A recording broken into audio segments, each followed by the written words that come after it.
Good evening, everyone. We come back to our study in the book of Leviticus. We're now in chapter 3. Remember, when first started in chapter 1, we were talking about a free will offering, but the free will offering has to do with sins committed that has no retribution. They are offenses that has no punishment. They are minor, if you want to put it that way. There is no prerequisite. It's not a serious thing. But in order to have a sense of peace with God, a sense of a restoration with God, there is a sense of an atonement by bringing a burnt offering. And that is how the English speaks of a burnt offering, which is actually Ola. That's how we spoke of that. And then we have a fire offering, something that's burned with fire, which are all of these, but the focus is on the fire and it's Ishe. I just want to do a quick recap. And in so doing, we find that we have different categories of animals. The category that is a bakar, which is a cattle, and these are all categories. Then we have the zone, and these are the small animals, right? The smaller animals. And then we have the birds, and then in chapter 2, we have the flower, which is fine flour. Now, all of these are what we call categories: the bakar, the zone, and the birds, and the flour. And with regards to the burnt offering, which is a free will offering for a particular offense, and these are very minor offenses, and we are told that they are to bring the male type. So we do see a pattern whenever it is to do with some form of offenses or sin. Now we come to chapter 3, and we are now talking about a new classification of offerings. So we'll learn a few of the Hebrew words. It says, if his offering is a sacrifice of a peace offering. A lot of words by the idea of offering. And so let's take a look at some of these words. If the offering, which is korban, and it is a sacrifice, sevak,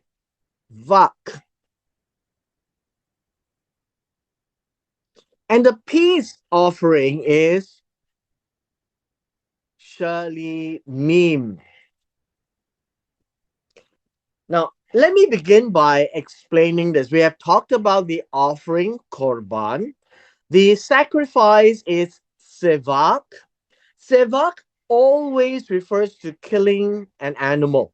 And so, by way of looking at the English translation, whenever you see the word sevak or sacrifice, which comes from the Hebrew word sevak, it is about killing an animal, the slaughtering of an animal. And the gift is called korban. But for our purposes this evening, our attention is now placed on this word here, the peace offering. The peace offering, by way of explanation, is shlemim. Now, shlemim comes from the word shelem. Shelem is about completion. And from shelem, we get the word shalom. Now, this is important for us to know because shalem is the activity or the action that you finish repaying. Uh, a debt, repaying a vow, for example, or the fulfillment of a vow, uh, or you have a restoration of a relationship. All of these are considered shalem. Once you have a shalem, then you have shalom, which is often translated as peace. And you have peace or you have shalom when the creditors are no longer chasing after you. When your relationship with another person is now working fine, you have peace. When you have fulfilled your vow that you made to God or to any other person, that is shalem. And so shalemim would be an offering that is for all sorts of shalem. So shalemim. And by that, you really have the idea of peace. You are making an offering because you are at peace. Now, that is why the English translation calls it the peace offering or the shlemim. That in all sorts of environment where you have repaid your debt, you have restored your relationship, you have fulfilled all the vows that you've made to God or to your friend or to somebody else, that brings you to a point where now you are at peace and hence you want to make an offering. And so this kind of offering really refers to thanksgiving, free will, or offerings that comes after the restoration of things you have made as a promise. And so he will offer it, and this word here, he will make it as he approaches God from the bakar. Notice these are all categories of animals. The bakar here would be the bigger animals, commonly translated as cattle. But in this particular case of a shalimim, it can be male or female. Now, it is very specific here. In chapter 1, we are not told that specifically that it must be a male, but we would read it as a male because in the form of the sword, it is describing the choice of a ram or a male goat. But in the case of a peace offering or the shulamim, it can be male or female. It's okay because it is of a gratitude. It's a sense of a gratitude. It is also a sense of thanksgiving. And so he will offer it, but more importantly, without blemish, means a perfect animal, not one who is injured or blind or hurt in any way. So without blemish, really, when you look at that animal, the animal is complete. It's perfect. And the reason for this kind of a practice or an attitude is because you are offering it to God, because it is before the Lord, to the face of God, to the faces of God. If you are going to see the king, you would not pick anything from your flock. You will bring the best. Same thing when you are here to come to the tabernacle to meet with God and to give him a gift, a korban, then why would you not bring a perfect animal? And that is what the rule here says. Without blemish literally means perfect. There's nothing you can complain about it. And in verse 2, it says, he shall lay his hand on the head of his offering, both hands, and then kill it. And remember, when we talk about killing it, this is about slaughter. The Bible text here doesn't tell us how. And so I had referred to the oral traditions that they passed down as to the how, the details of doing such things. So such things like killing has to be done in a particular way. So otherwise, how would you know that that slaughter is acceptable? And so that is why I allude to the oral traditions, the oral Torah. And so he shall kill it at the door of the tabernacle of the meeting. How far out? That you call the door. That would also constitute a reference to the oral tradition. Then we say that Aaron's sons. Notice we are not talking about Aaron's daughters, very specifically sons. They are the Kohanim, and then they shall sprinkle the blood all around on the altar.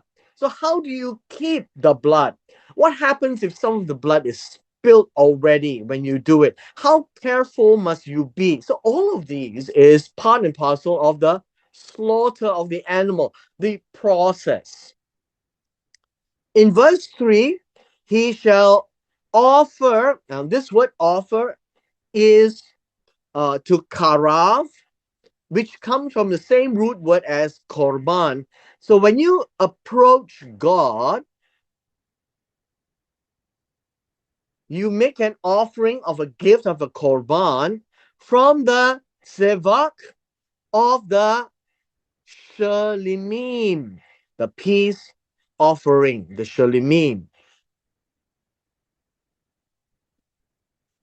It is a korban, and it says here it is an ishe, an offering made by fire.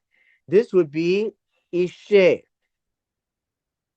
right here. This is an ishe because fire is used to burn this up, and it appears symbolically as the fire is a consuming fire. It will burn things up, and when it burns things up, like animals, you find that there will be smoke going up, there will be aroma going up, and that would be what is caused by the ishe. So an ola, by the way, is a description of what you see, that there is smoke going up. And so the offering made by fire is more than smoke. The offering made by fire is when you burn it up, both the smoke and the aroma will go up. Now, the rule is this: when you slaughter that animal needs to be carefully removed, the fat. Now, we talk about the fat. The fat here in verse 3 is the chelef. The chelef is actually the word for fat. Now, it is important for us to then realize the word fat. Fat also means the best part, the choicest part. We are not aware, obviously, in our society today, fat carries a negative connotation. It carries a connotation that it can hurt you in your health. It carries a negative idea when we talk about fat. In the Hebrew, chelef, chelef really means the best part. And it says the best part, the fat that covers the innards, the entrails, and all the fat that is on the entrails. So there needs to be a very careful removal of the chelef. And this part here in verse 3, it's the insides, the innards. And then we talk about the two kidneys and the fat that is on them by the flanks. Now, the idea of the flanks is actually the loins. This is the loins. The fat that is in the lower part of the body. So it's all about the chelef, the fat. And then we talk about the fatty lobe. This fatty lobe is attached to the liver. Here we have a very specific word. uh, when we talk about the liver, the the kaved, the liver above the kidney, he shall remove, cut it out, carefully cut out.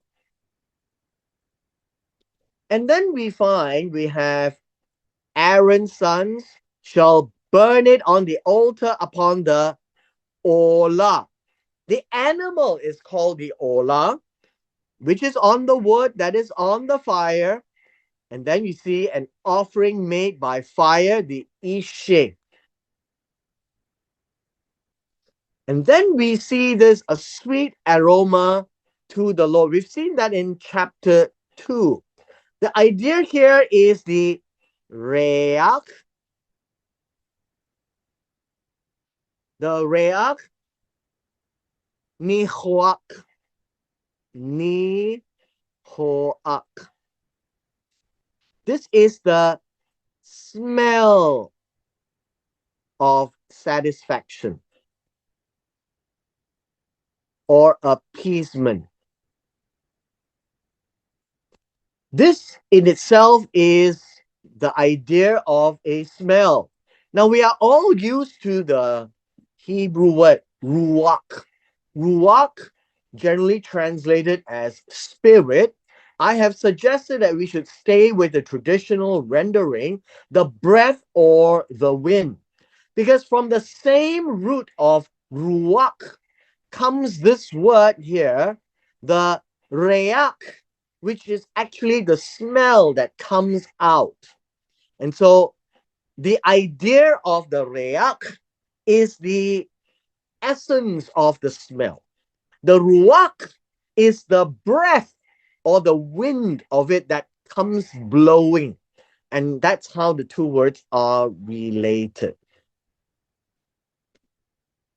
Now we have covered the first part, which is a bakar, the bigger animals. We now want to look at the second type of animals. The second type of animals referred to here would be this. In verse 6, if his korban as a sevach is of a shalamim to the Lord, is of the flock. Now, this idea of the flock in verse 6 is zone, which is this one here, the smaller class of animals. And then it tells us now very specifically whether male or female. Now, this idea here is the same as a bakar, male or female, accepted. But more importantly, you must approach God that it is without blemish. Remember, all these korban is brought to God, and of all, it must be perfect, and that is part of this rule. Now, verse 7, if he offers a lamb. Now, this word lamb here is a young ram, a kesef. A kesef generally refers to a young ram or a young one, right? A young ram or a young one. And if it was a ram, the horns will be removed, as we have seen, and it's going to be used for the shofar. And so, if this small animal is used as his offering, his korban, he shall approach it before God this way, lay his hand on his head of his korban, and then kill it before the tabernacle of the meeting.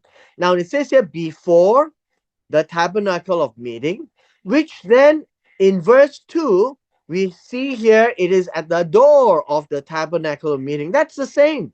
Speaking about the same, how far out in front of the door is called to the face of the tabernacle of meeting. And that's something which by oral tradition they would know. That's verse 8. And then, of course, we have this expression: Aaron's sons, not daughters, will sprinkle the blood all around on its altar. And that in itself is the concept of bringing something small.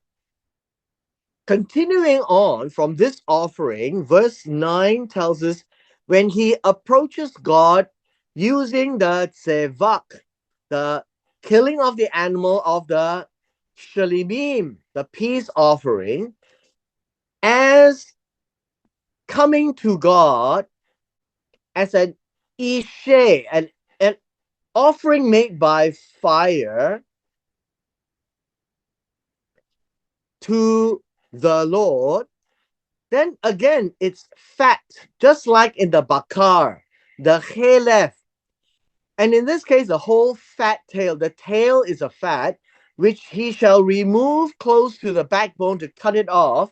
And this is the best part. And the fat that covers the entrails, all the fat that is on the entrails, the two kidneys, the fat is on them by the loins. The flanks is actually the loins.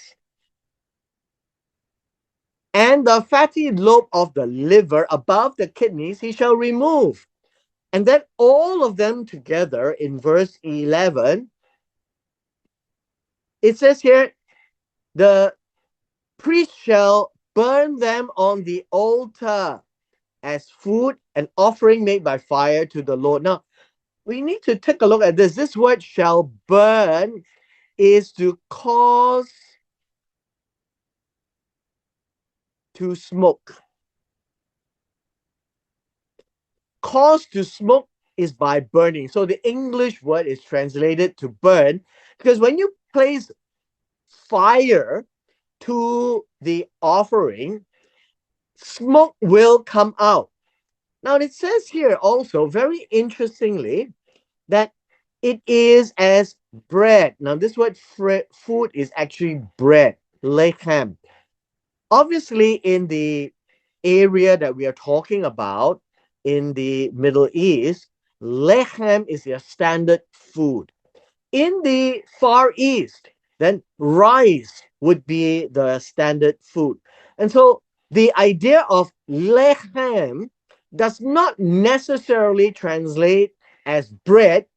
So we need to pay attention to the context. And in this case, it's like food.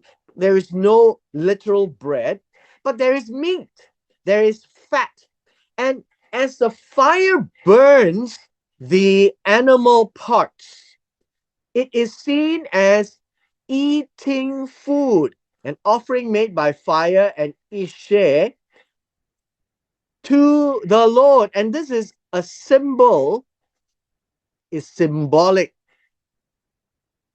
of eating. We talked about that when at the end of chapter 1, but here it gives us a clearer description. When fire is applied to the animal pieces, it appears to be fire licking up or eating up or completely destroying whatever is being burnt. And that's a form of eating. And that is why we have this expression: the Lord is a consuming fire. And the literal word there is the Lord is an eating fire. Because a fire, when it burns things up, gives us a picture or an imagery of eating. Now let's look at another animal. Another class of animals here is verse 12. It says, if his offering or the korban here, if his korban, remember that zone have two types of animals. It is a sheep type and there is a goat type. And if this is a goat type, then he shall bring it before God, lay hand on its head. Remember, the killing is by oral tradition before the tabernacle of meeting, which is by tradition. How far, we don't know. And Aaron's sons, the sons of Aaron, not the daughters of Aaron, will sprinkle the blood all around the altar. And how much of the blood?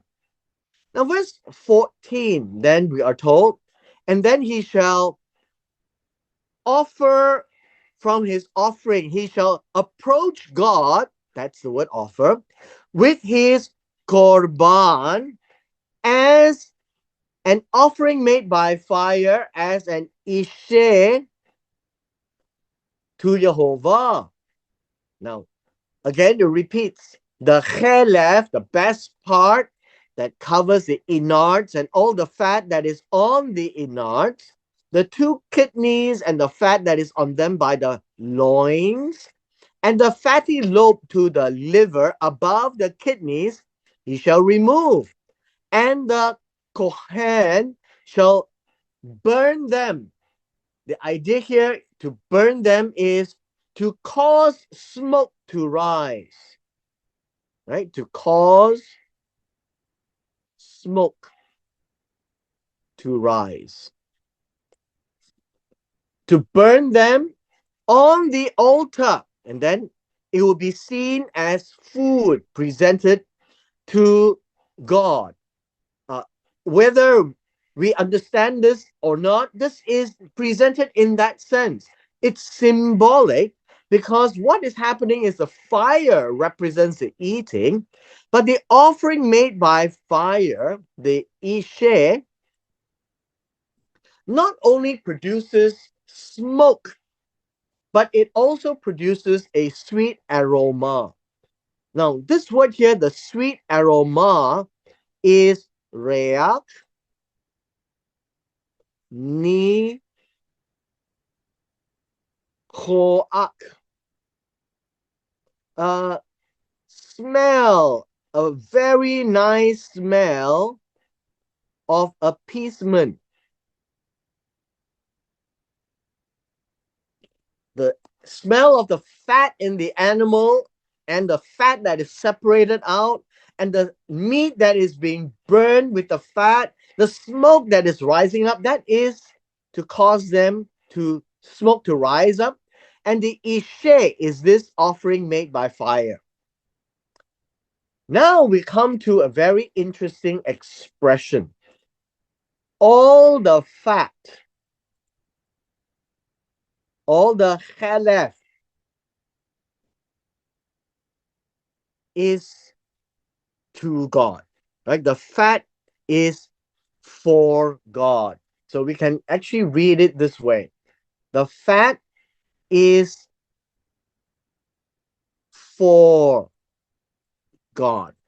And says here, all of the fat, not some of the fat. And these would be the fat that can be removed out from the organs. The fat that is intertwined is not called chelef. This is chelef. These are the pieces of fat that is stuck on under the skin, on the organs, and they are removed and they are burnt. Now, that would be fat that is interspersed with the meat. Now, that kind of a fat is not called chalef, and that is permissible to be eaten. Now, what is happening here? The reason why I'm suggesting and saying this is that there is parts of it that would be held back. Not everything will be burnt. And so in chapter 1, we are told that there are parts of the animal that's given to the Kohanim. But in this case, with the Shalimin, which is a peace offering, there is a slight difference. That is in verse 17. He says, this is a hukat olam, perpetual statute. Hukat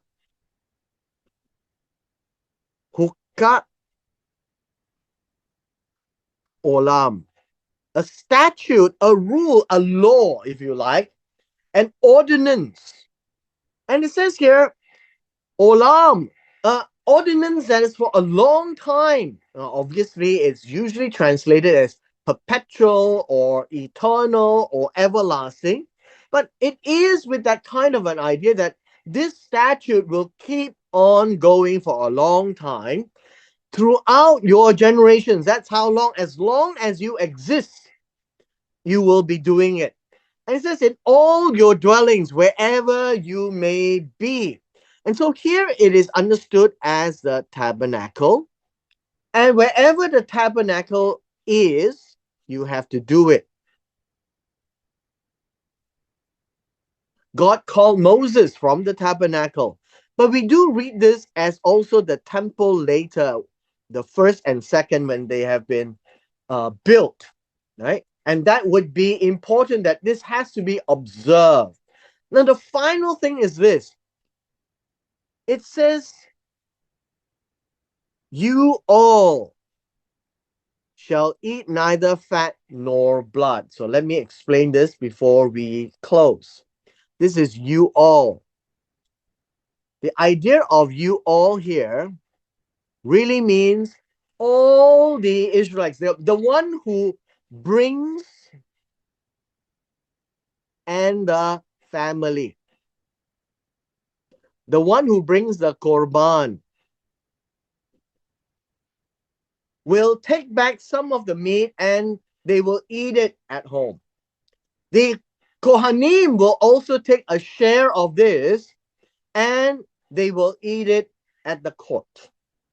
But the rule is this: when you eat, you cannot eat the chelef, nor the blood. Now, the blood issue is in Genesis chapter 9. You shall not eat blood. God gave them the rule that everything is for your food, but you shall not eat blood. Eat blood literally means to consume blood as it is a food.